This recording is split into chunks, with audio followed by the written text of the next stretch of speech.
ಈಗ ಭೈರತಿ ಸುರೇಶ್ ಸಚಿವ ಬೇರೆ ಅವರು ನಿನ್ನೆ ಭಯಂಕರ ಟ್ರೆಂಡಿಂಗಲ್ಲಿದ್ದರು. ಎಲ್ಲಿ? ಸೋಷಿಯಲ್ ಮೀಡಿಯಾದಲ್ಲಿ. ಈ ಬೇಸಿಗೆ ಕಾಲ ಬರ್ತಾ ಇದೆ, ಕುಡಿಯೋ ನೀರೆಲ್ಲ ಸಮಸ್ಯೆ ಆಗಬಾರ್ದು ಅಂತ ಜನರಿಗೆ ಹಂಚ್ತಾ ಇದ್ದೀವಿ ಅನ್ನೋ ಥರದಲ್ಲಿ ಒಂದು ಪೋಸ್ಟ್ ಇತ್ತು. ಆ ಕಮೆಂಟಿಗೆ ಅವರದೇ ಅಫಿಷಿಯಲ್ ಅಕೌಂಟಿಂದ ಒಂದು ರೀಪ್ಲೈ ಕಂಡು ಸೀರಿಯಸ್ಲಿ ಶಾಕ್ ಆಗಿದೆ. ಸೀರಿಯಸ್ಲಿ ಇದು ಭೈರತಿ ಸುರೇಶ್ ಅವರು ಮಾಡಿದ ಕಮೆಂಟಾ? ಅತ್ಯಂತ ಕೆಟ್ಟ ಕೊಳಕು ಭಾಷೆಯನ್ನು ಸಚಿವರ ಅಫಿಷಿಯಲ್ ಹ್ಯಾಂಡಲ್ನಿಂದ ಬಳಕೆ ಮಾಡಿದವರು ಯಾರು? ಹಾಗಾಗಿ ಭೈರತಿ ಸುರೇಶ್ ಅವರ ಹ್ಯಾಂಡ್ಲರ್ ಇದಾನಲ್ಲ, ಇಂಗ್ಲೀಷಲ್ಲಿ ಕನ್ನಡವನ್ನು ಬರೆದು ಭೈರತಿ ಸುರೇಶ್ ಅವರನ್ನ ಇಕ್ಕಟ್ಟಿಗೆ ಸಿಲುಕಿಸಿರಬಹುದು. ಸೊ ಈಗ ಭೈರತಿ ಸುರೇಶ್ ಅವರು ಏನು ಮಾಡಬೇಕು? ಸೀದಾ ನಮ್ಮ ಹೋಮ್ ಮಿನಿಸ್ಟರ್ ಜಿ ಪರಮೇಶ್ವರ್ ಅವ್ರ ಹತ್ರ ಹೋಗಿ ಹೇಳಬೇಕು. ಇದನ್ನು ಕಿವಿ ಮೇಲೆ ಹಾಕತ್ತೀರೋ ಅಥವಾ ಇಲ್ಲಿಂದ ಕೇಳದೆ ಇಲ್ಲಿಂದ ಬಿಟ್ಟೆ ಅಂತಿರೋ ನಿಮಗೆ ಬಿಟ್ಟಿರೋ ವಿಚಾರ. ಜೈ ಶ್ರೀರಾಮ್. ನಾನು ಅಜಿತ್ ಬೋಪ್ನಳ್ಳಿ. ಈ ಪೊಲಿಟಿಷಿಯನ್ಸ್ ಇರ್ತಾರಲ್ಲ, ಅವರಿಗೆ ದಿನಾಲು ಒಂದಲ್ಲ ಒಂದು ಕಾರಣದಲ್ಲಿ ಸುದ್ದಿಲಿಲ್ಲ ಅಂದರೆ ಅಜೀರ್ಣ ಆಗುತ್ತೆ ಅನಿಸುತ್ತೆ. ಎಲ್ಲ ಪಕ್ಷದಲ್ಲೂ ಸೇರಿ ಹೇಳ್ತಾ ಇರೋದು ಈ ಮಾಡ್ಕೊಳ್ಳೋ ಪ್ರಮಾದಗಳು, ಎಡವಟ್ಟುಗಳು 1, 2, 12 ಅಂತ ಕೇಳಬೇಕಾಗತ್ತೆ. ಈಗ ಭೈರತಿ ಸುರೇಶ್ ಸಚಿವ ಬೇರೆ ಅವರು ನಿನ್ನೆ ಭಯಂಕರ ಟ್ರೆಂಡಿಂಗಲ್ಲಿದ್ದರು. ಎಲ್ಲಿ? ಸೋಷಿಯಲ್ ಮೀಡಿಯಾದಲ್ಲಿ.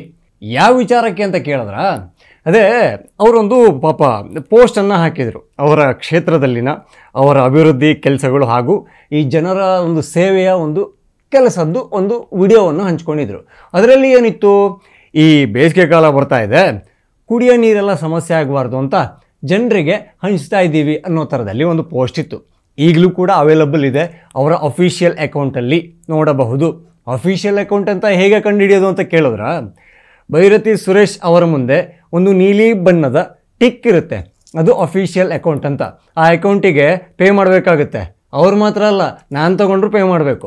ಸೊ ಅಲ್ಲಿ ಒಂದು ಕಮೆಂಟ್ ಬಂದಿತ್ತು, ಇದೆಲ್ಲ ನಾಟಕ ಅಂತ. ಆ ಕಮೆಂಟಿಗೆ ಅವರದೇ ಅಫಿಷಿಯಲ್ ಅಕೌಂಟಿಂದ ಒಂದು ರೀಪ್ಲೈ ಕಂಡು ಸೀರಿಯಸ್ಲಿ ಶಾಕ್ ಆಗಿದೆ.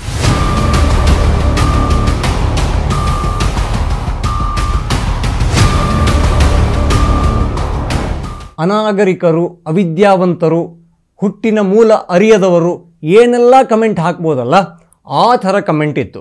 ಅದನ್ನು ಓದಿದ್ರೆ ಕಣ್ಣೀರು ಬರುತ್ತೆ, ಬಾಯಲ್ಲಿ ಹೇಳೋಕ್ಕೆ ಅಸಹ್ಯ ಆಗುತ್ತೆ, ಅಷ್ಟು ಕೆಟ್ಟದಾಗಿತ್ತು.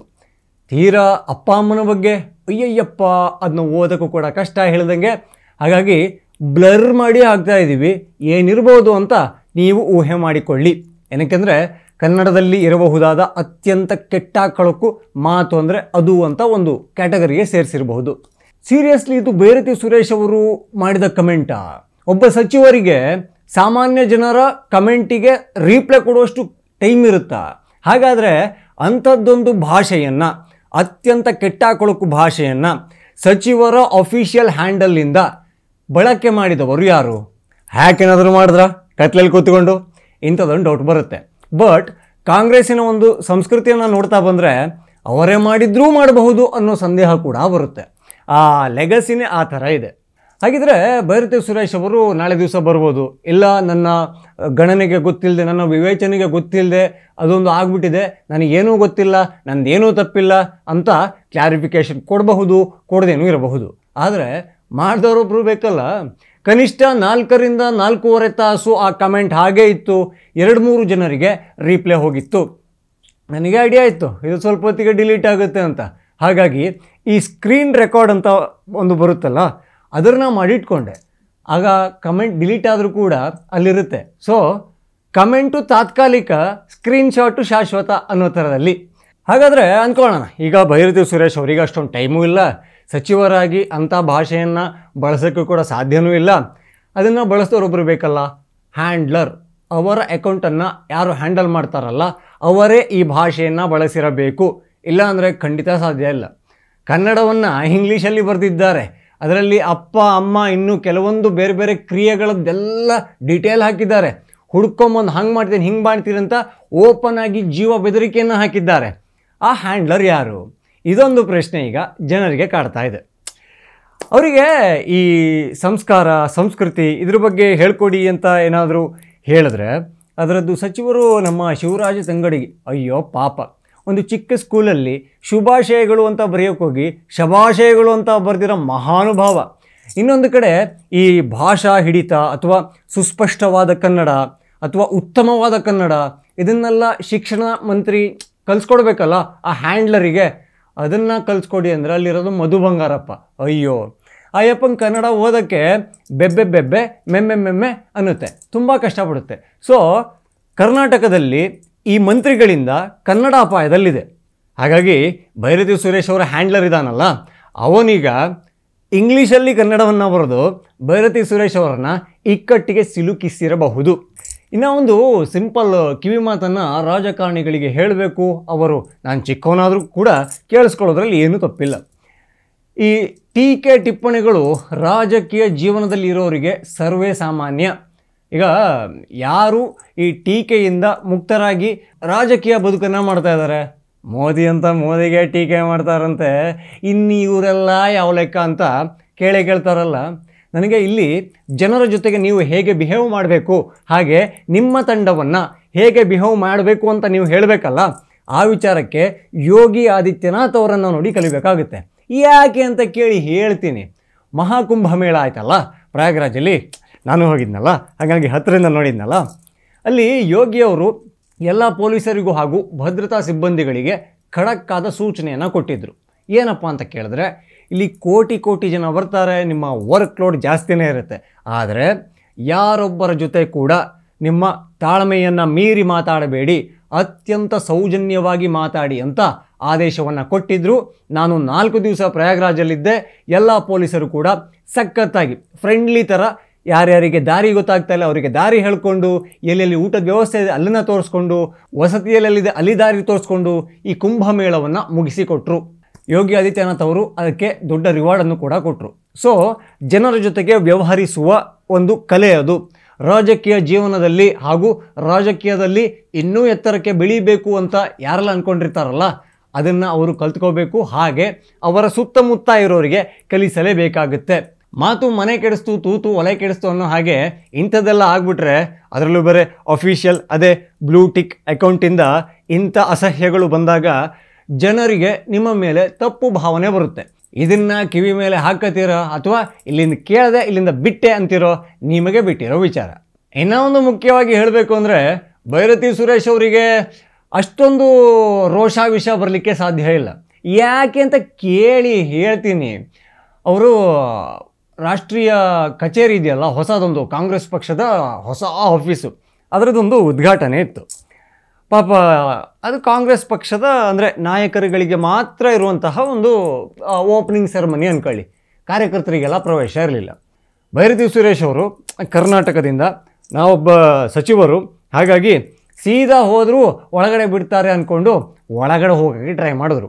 ಆದರೆ ಸೆಕ್ಯೂರಿಟಿ ಗಾರ್ಡ್ಗಳು ಈ ಪ್ರವೇಶದ ಮನೆ ಅಥವಾ ಯಾವುದಾದ್ರು ಕಾರ್ಯದ ಮನೆಯಲ್ಲಿ ಮಧ್ಯೆ ಬರ್ತಾರಲ್ಲ ಯಾವುದು ಅಪರಿಚಿತರು, ಊಟ ಆಗಿದೆಯಾ, ಅಡುಗೆ ರೆಡಿ ಆಯಿತಾ ಅಂದ್ಕೊಂಡು ಅಂಥವರನ್ನು ಬಾಗಿಲಲ್ಲಿ ನಿಲ್ಲಿಸಿ ಕಳಿಸ್ತಾರಲ್ಲ, ಅದೇ ಥರ ಕಳಿಸಿದ್ರು. ಪಾಸ್ ಇಲ್ಲ ಅಂದರೆ ಒಳಗಡೆ ಬಿಡಲ್ಲ ಅಂತ ಖಡಕ್ಕಾಗಿ ಹೇಳಿದ್ರು. ಆವತ್ತೇ ತೋರಿಸ್ತಿರೋ ರೋಷಾವೇಶ, ಆ ದಿವಸ ಆಗಿರೋ ಅವಮಾನಕ್ಕೆ ಬರೆದಿರೋ ಕೋಪ ಇಲ್ಲಿ ಯಾವುದೋ ಒಂದು ಜುಜುಬಿ ಕಮೆಂಟಿಗೆ ಬರೋಕ್ಕೆ ಚಾನ್ಸ್ ಇಲ್ಲ. ಹಾಗಾಗಿ ಇಲ್ಲಿ ಭೈರತಿ ಸುರೇಶ್ ಅವರು ಖುದ್ದು ಅವರೇ ಕಮೆಂಟ್ ಮಾಡಿದ್ದಾರೆ ಅಂತ ಹೇಳ್ತಾ ಇಲ್ಲ. ಅವರ ಹ್ಯಾಂಡ್ಲರ್ ಯಾರಿದ್ದಾರಲ್ಲ ಸೋಷಿಯಲ್ ಮೀಡಿಯಾ, ಅದರಲ್ಲೂ ಅವರು ಬಳಸುವ ಆ್ಯಂಡ್ ಆ ಕೆಟ್ಟ ಕಮೆಂಟ್ ಪೋಸ್ಟ್ ಆಗಿರುವ ಫೇಸ್ಬುಕ್, ಅದನ್ನು ಹ್ಯಾಂಡಲ್ ಮಾಡೋರಿಗೆ ಅವರು ಕಿವಿ ಹಿಂಡಿ ಬುದ್ಧಿ ಹೇಳಬೇಕಾಗುತ್ತೆ. ಅವರಿಗೆ ಅರ್ಥ ಆಗಿಲ್ಲ ಅಂದರೆ ಬುರುಡೆ ಮೇಲೆ 2 ಬಿಟ್ಟರೂ ಕೂಡ ಯಾವುದೇ ತಪ್ಪಿಲ್ಲ. ಯಾಕೆಂದರೆ ಅವರ ವರ್ಚಸ್ಸು, ಅವರ ಹೆಸರು, ಅವರ ಕೀರ್ತಿ ಎಲ್ಲವನ್ನ ಕೂಡ 2-3 ರೀಪ್ಲೇಯಲ್ಲಿ ಆ ಹ್ಯಾಂಡ್ಲರ್ ಹಾಳು ಮಾಡಿದ್ದಾನೆ. ಇನ್ನು ಈ ದೊಡ್ಡ ದೊಡ್ಡ ಪೊಲಿಟಿಷಿಯನ್ಸ್ದು ಅಂದರೆ ಈ MLAಗಳದ್ದು ಇವ್ರದ್ದೆಲ್ಲ ಬಿಟ್ಟಾಕಿ ಸಚಿವರು ಅಂತೆಲ್ಲ ಇರ್ತಾರಲ್ಲ, ಅವರ ಸೋಷಿಯಲ್ ಮೀಡಿಯಾ ಹ್ಯಾಂಡ್ಲಿಂಗನ್ನು ಯಾರೋ ಒಬ್ಬರು ಇಬ್ಬರು ಮಾಡ್ತಾ ಕೂರಲ್ಲ, ಯಾವುದಾದ್ರೂ ಒಂದು ಖಾಸಗಿ ಕಂಪನಿಗೆ ಕೊಟ್ಟಿರ್ತಾರೆ. ಖಂಡಿತ ಭೈರತಿ ಸುರೇಶ್ ಅವರು ಕೂಡ ಅದೊಂದು ಕೆಲಸ ಮಾಡಿರ್ತಾರೆ. ಸೊ ಈಗ ಪ್ರಶ್ನೆ ಮಾಡಬೇಕಾಗಿರೋದು, ಭೈರತಿ ಸುರೇಶ್ ಅವರು ತಾವು ಯಾರಿಗೆ ಸೋಷಿಯಲ್ ಮೀಡಿಯಾ ಹ್ಯಾಂಡ್ಲಿಂಗನ್ನು ಕೊಟ್ಟಿದ್ದಾರಲ್ಲ ಅವರ ಹತ್ರ ಇದು ಏನು ಮಿಸ್ಟೇಕ್ ಆಯಿತು, ಯಾರದು ಮಾಡಿದ್ದು, ಅವರ ತಲೆದಂಡ ಆಗಲೇಬೇಕು ಅನ್ನೋದನ್ನು ಹೇಳಬೇಕಾಗುತ್ತೆ. ಯಾಕೆಂದರೆ ಅದು ಅಫಿಷಿಯಲ್ ರೀಪ್ಲೇ, ಅಫಿಷಿಯಲ್ ಅಕೌಂಟಿಂದ ಅಂದಾಗ ಅದು ಡ್ಯಾಮೇಜ್ ಆಗೇ ಆಗುತ್ತೆ. ಅಯ್ಯಯ್ಯೋ ಭೈರತಿ ಸುರೇಶ್ ಅವ್ರದ್ದು ಬಾಯಿ ಅಂದ್ಕೊಂಡಿದ್ವಿ ಬಚ್ಚಳ, ಅವರು ಡೈಲಿ ಪೇಸ್ಟ್ ಹಾಕ್ತಾರಾ ಅಥವಾ ಹಾರ್ಪಿಕ್ ಹಾಕ್ತಾರಾ, ಇಂಥದ್ದೆಲ್ಲ ಜನ ಮಾತಾಡಬಾರ್ದಲ್ಲ. ಹಾಗಾಗಿ ಈ ರಾಜಕಾರಣಿಗಳು ಎಷ್ಟೊಂದು ಕೇರ್ಫುಲ್ ಆಗಿದ್ರೂ ಕೂಡ ರಾಜಕೀಯ ಜೀವನದಲ್ಲಿ ಸಾಕಾಗೋದಿಲ್ಲ. ಅದೇ ಹೇಳ್ದಲ್ಲ, ಮಾತು ಮನೆ ಕೆಡಿಸ್ತು, ತೂತು ಒಲೆ ಕೆಡಿಸ್ತು. ತೂತು ಅಂತಿದ್ದಂಗೆ ಸೋಷಿಯಲ್ ಮೀಡಿಯಾದಿಂದ CD ಕಡೆ ಟರ್ನ್ ಆಗೋ ಥರ ಇದೆ. CD ಬೇರೆ ರಾಜ್ಯದಲ್ಲಿ ಭಯಂಕರ ಟ್ರೆಂಡಿಂಗಲ್ಲಿದೆ. ಆ CD ಹತ್ರ ಹೋಗೋದೇ ಬೇಡ. ಈಗಂತೂ ಭೈರತಿ ಸುರೇಶ್ ಅವರೇ ಒಂದು ಕ್ಲಾರಿಫಿಕೇಶನ್ ಕೊಟ್ಟಿದ್ದಾರೆ. ಅದೇ ಫೇಸ್ಬುಕ್ನಲ್ಲಿ, ಅದೇ ಅಫಿಷಿಯಲ್ ಅಕೌಂಟಲ್ಲಿ ಒಂದು ಪೋಸ್ಟನ್ನು ಹಾಕಿದ್ದಾರೆ. ಏನಪ್ಪ ಅಂತ ಕೇಳಿದ್ರೆ, ಯಾರೂ ಅನ್ಯತಾ ಭಾವಿಸಬೇಡಿ, ನನ್ನ ಫೇಸ್ಬುಕ್ ಹ್ಯಾಕ್ ಆಗಿದೆ ಅಂತ. ಇಲ್ಲಿ ನನಗೆ ಆಶ್ಚರ್ಯ ಆಗೋದು, ಹ್ಯಾಕ್ ಮಾಡಿದವರು ಅಕೌಂಟನ್ನು ಹ್ಯಾಕ್ ಮಾಡ್ತಾರೆ, DPಯನ್ನು ಚೇಂಜ್ ಮಾಡ್ತಾರೆ. ಆ ಮಲೇಷಿಯಾ, ಥೈಲ್ಯಾಂಡ್ ಕಡೆಯವ್ರದ್ದು ಅಂದರೆ ಗಡ್ಡ ಬಿನಹಿ ಮೀಸೆ ಬಿನಹಿ ಅನ್ನೋ ಥರದಲ್ಲಿ ಮುಖವನ್ನು ಹಾಕ್ಬಿಡ್ತಾರೆ. ಇಲ್ಲಿ ಹ್ಯಾಕ್ ಆಗಿದೆ. ಆ ಹ್ಯಾಕರ್ಸ್ಗಳಿಗೆ ಕನ್ನಡ ಬರುತ್ತೆ, ಅವರು ಇಂಗ್ಲೀಷಲ್ಲಿ ಕನ್ನಡವನ್ನು ಬರೀತಾರೆ, ಅಲ್ಲಿ ಕಮೆಂಟ್ ಹಾಕಿದವರಿಗೆ ಕೆಟ್ಟ ಕೊಳಕ ಭಾಷೆಯಲ್ಲಿ ಮಾತಾಡ್ತಾರೆ. ಸೊ ಈಗ ಭೈರತಿ ಸುರೇಶ್ ಅವರು ಏನು ಮಾಡಬೇಕು? ಸೀದಾ ನಮ್ಮ ಹೋಮ್ ಮಿನಿಸ್ಟರ್ G. ಪರಮೇಶ್ವರ್ ಅವ್ರ ಹತ್ರ ಹೋಗಿ ಹೇಳಬೇಕು, ಸರ್ ನಮ್ಮದೊಂದು ಹ್ಯಾಕ್ ಆಗಿದೆ, ಈ ಹ್ಯಾಕರ್ಸ್ ಹಿಂದೆ ಯಾವ ಕೈಗಳಿದೆ ಅಂತ ಕಂಡುಹಿಡಿಬೇಕು.